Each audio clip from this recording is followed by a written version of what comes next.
Turabaha ikaze kandi banywanyi bacu badukurikirana hirya no hino aho muherereye mu mpande zine z'isi. Kaze muri kino kiganiro c'amakuru aho tubabwira amakuru ariko aravugwa hirya no hino kw'isi muri kano kanya.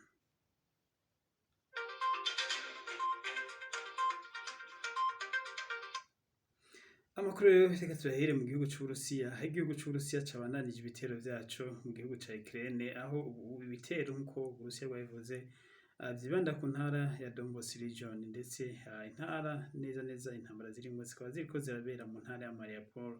Aha rero hakaba ari ibitero bikomeye kuva ku munsi w'ejo, aho Uburusiya bwarungitse ingabo nyinshi cane gose ziriko ziragwana yaba hasi yaba mu kirere, ndetse yaba n'amamisiri ategwa havuye mu kiyaga cirabura. Aha rero niho imigwano isa n'iyikomeye ubu mwanya turiko turavugana, ndetse abasirikare ba Ukraine basanzwe bari muri kino gice bari basanzwe bari hafi y'ikivuko ca Mariupol, bakaba bamenyesheje aho bavuze ko ibigwanisho bisa n'ivyabaheranye, ndetse bavuga ko bazingiwe n'igisirikare c'Uburusiya, kandi igisirikare c'Uburusiya muri kino gice akaba ari ibihumbi n'ibihumbi vy'abasirikare b'Abarusiya basanzwe bahabarizwa muri kano kanya.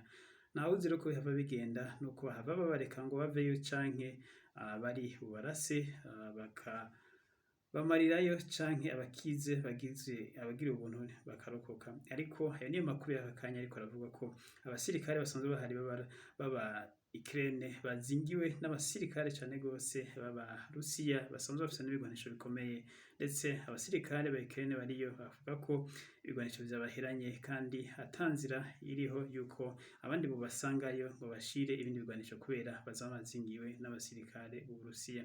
Aya niyo makuru ari muri kano kanya ari muri ntara. Tukaba tuvuze ko kuva kuwa Mungu hariko habera imigwano ikomeye cane gose, aho Uburusiya vyanka bikunda bushaka gufata iyi ntara ku nguvu. Ku munsi w'ejo igisirikare ca Ukraine camenyesheje ko Uburusiya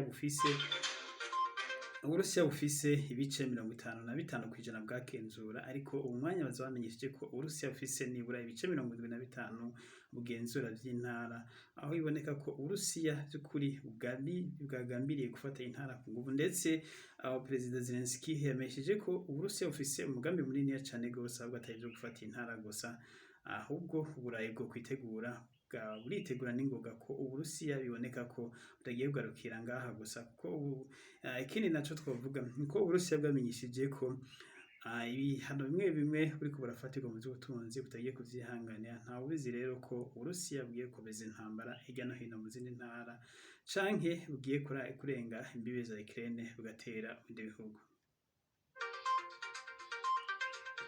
Tukivuga kuri aya makuru rero y'aka kanya nyene, ku munsi w'ejo Uburusiya bwaragabishije ibihugu bindi bishaka kwinjira mu muryango wa NATO. Ibihugu vyagabishijwe n'igihugu ca Swede, ndetse hagabishwa n'igihugu ca Finland. Ibi Uburusiya bwavuze ngo no kwikwegera amakara mu bushambara. Bwavuze ngo Uburusiya bwamenyesheje ko buzokoresha uko bushoboye kose kugira ngo buhagarike imigabo n'imigambi y'ibihugu navyo kwinjira mu muryango wa NATO. Ntawubizi rero ko Uburusiya hamwe bino bihugu vyo kwinjira mu muryango wa NATO, Uburusiya bwoca butera Sweden na Finland nk'uko vyabigabishije ku munsi w'ejo. Bavuze ko badashobora kwemera ko ibihugu vya Sweden na Finland navyo vyinjira muri umuryango wa NATO. Ntawuzi rero inguvu z'Uburusiya aho zihagaze.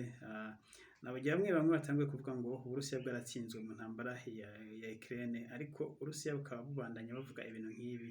Rero Uburusiya biraboneka ko vy'ukuri Uburusiya buracifashe mu vya gisirikare, ntabwo Uburusiya mu vya gisirikare buratsindwa, kuko Uburusiya bushobora kugura n'izindi ntambara n'ahandi hose. Rero nico gituma n'abategetsi bamwe b'Uburayi bavuga ati Uburusiya no kurabira hafi, na cane ko hariho ayandi mabombe akomeye cane. Ejo ndetse umushikiranganji wa mbere w'Ubwongereza yavuze ko Uburusiya bwaba butanguye kuyakoresha amabombe atari ay'ubumara, ariko ayandi mabombe nayo asanzwe atemewe gukoresha mu ngano zisanzwe, ariko ntabwo ari amabombe ya nucleaire, ariko n'ayandi mabombe akomeye cane ashobora gusenyura ibintu binini carimwe cane gose.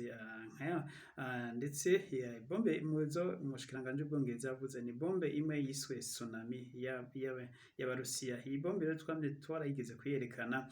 Iyi bombe ishobora gusenyura igisagara bayiteye ari imwe, igisagara kikavaho burundu hagacika ikigezi c'amazi kuko irandura kuva mu kuzimu gushika hejuru, ariko iyi bombe muvyumve neza ntabwo ari bombe nucléaire, ariko iyi bombe nayo iri mu mabombe akaze cane gose atemewe gukoreshwa mu ntambara izo arizo zose zisanzwe. Ibi rero Ubwongereza bufise amakenga ko Uburusiya bushobora gukoresha muri izi ntambara aya mabombe mu gihe Uburusiya vyoba biboneka ko busa n'uburiko burananirwa. Nayo rero makuru tubabwiye muri kano kanya twibutse ko kandi Uburusiya bwahinduye abajejwe urugamba muri kino gihugu ca Ukraine, abari baratanguje urugamba bose baza barahindurwa komanda, ndetse n'umujenerali mukuru uhagarariye runo rugamba akaba yarahinduwe. N'aya makuru muri kano kanya mwese mwayakurikiranye, murakoze, mukomeze kugira subscribe canke s'abonner ku bakoresha igifaransa. Tweze kubana turakomeza turatohoreze amakuru ariko araba n'ibindi biriko byakurikira. Mugire ibihe vyiza, kugira ngo mubahwe, nimugira s'abonner, subscribe, murakoze.